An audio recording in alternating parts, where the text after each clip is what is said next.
آپ دیکھ رہے ہیں مسائل کا حل چینل۔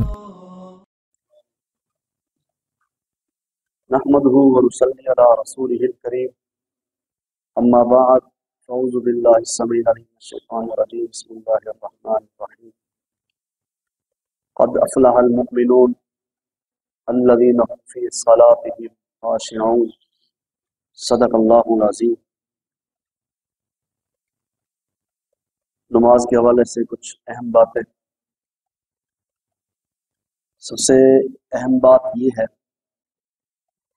کہ نماز کے اندر ہم خشوع خضوع اختیار نہیں کرتے۔ اللہ رب العزت فرماتے ہیں کہ یقیناً مومن کامیاب ہو گئے۔ وہ مومن کون ہیں؟ جو اپنی نماز کے اندر خشوع اور خضوع اختیار کرنے والے ہیں۔ خشوع خضوع کسے کہتے ہیں؟ خشوع خضوع یہ ہے کہ آپ نماز شروع کریں،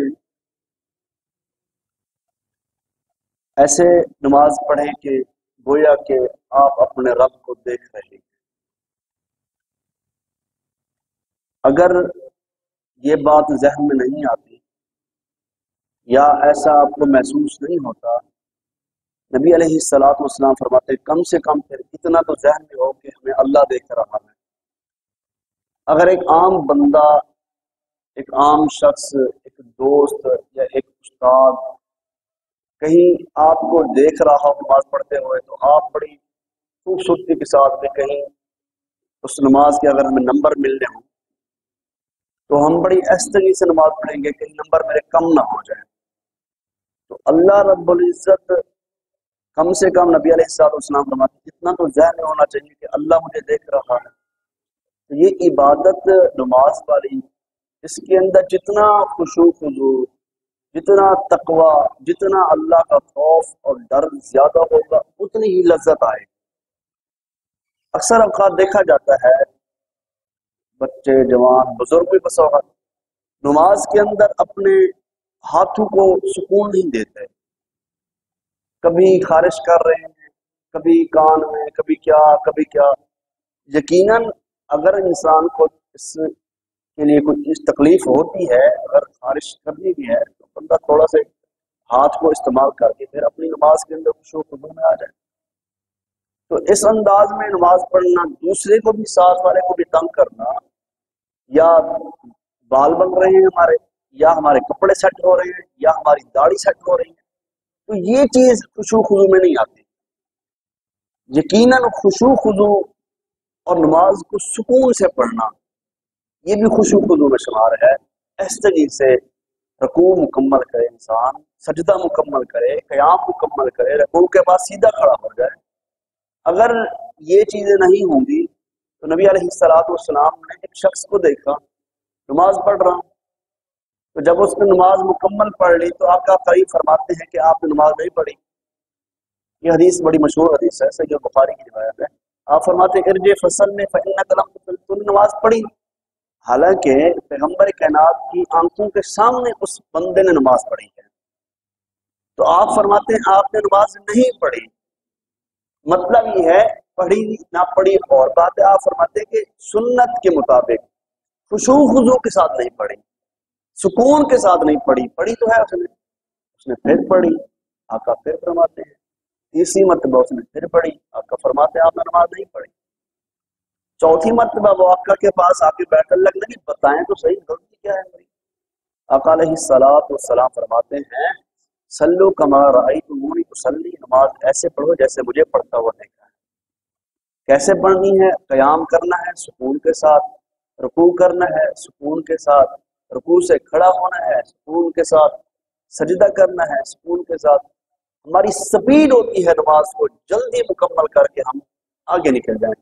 حضرات جب ایک وقت نکال ہی آئے ہیں، سفر کر آئے ہیں، وضو کر آئے ہیں، ارادہ دل کا بنا ہی لیا ہے مالک کو منانے کا، تو کچھ خضوع اور خشوع اور خضوع اطمینان کے ساتھ جب پھر آپ نے اسے سمجھایا، اس نے پھر دوبارہ نماز پڑھی، تو آقا فرماتے ہیں یہ سنت کے مطابق ہے۔ اور سیدنا حذیفہ رضی اللہ تعالیٰ فرماتے ہیں اگر اس بندے کی موت اسی حالت میں ہو جاتی تو اس کی بخشش نہیں تھی، جیسے یہ نماز پڑھ رہا تھا ایسے پڑھتا رہتا۔ تو یہ صحابہ کرام ہمارے لیے آئیڈیل اور نمونہ ہے، انہوں نے ہمیں آقا علیہ الصلوۃ والسلام کا ہر جز، ہر انداز، ہر عبادت بتائی ہے۔ اور پھر نماز کے اندر ہم کھڑے ہوتے ہیں، اپنی حیثیت سے بھی زیادہ، اپنے جسم سے زیادہ، قد کاٹ سے زیادہ ہم پاؤں پھیلا لیتے ہیں۔ نبی علیہ الصلوۃ والسلام فرماتے ہیں نماز میں انسان جب کھڑا ہو تو اپنے جسم کے مطابق، اپنی ہائٹ کے مطابق اپنے پاؤں کھولے تاکہ ساتھ والے کو تکلیف نہ ہو۔ کچھ ایسا بھی ہوتا ہے اگر ایک شخص پاؤں نہیں ملا رہا نماز کے اندر، آپ سے نہ ملائیں، اس کو تکلیف تو نہ دیں، کہیں ایسا نہ ہو پھر آپ کی وجہ سے نماز چھوڑ چلا جائے گا۔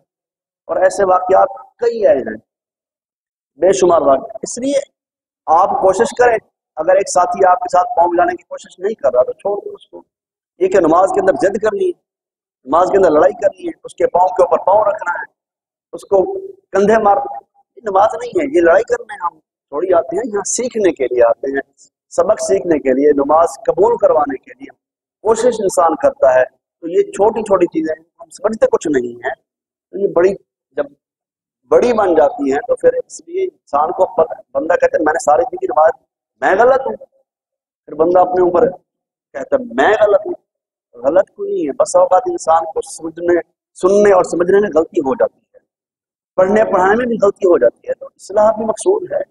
مقصود یہ سبق جو ہوتا ہے اس ٹائم اصلاح مقصود ہوتا ہے، میری اصلاح، آپ کی اصلاح، آگے کسی اور کی اصلاح، اصلاح کرنے کے لیے بیٹھے ہیں۔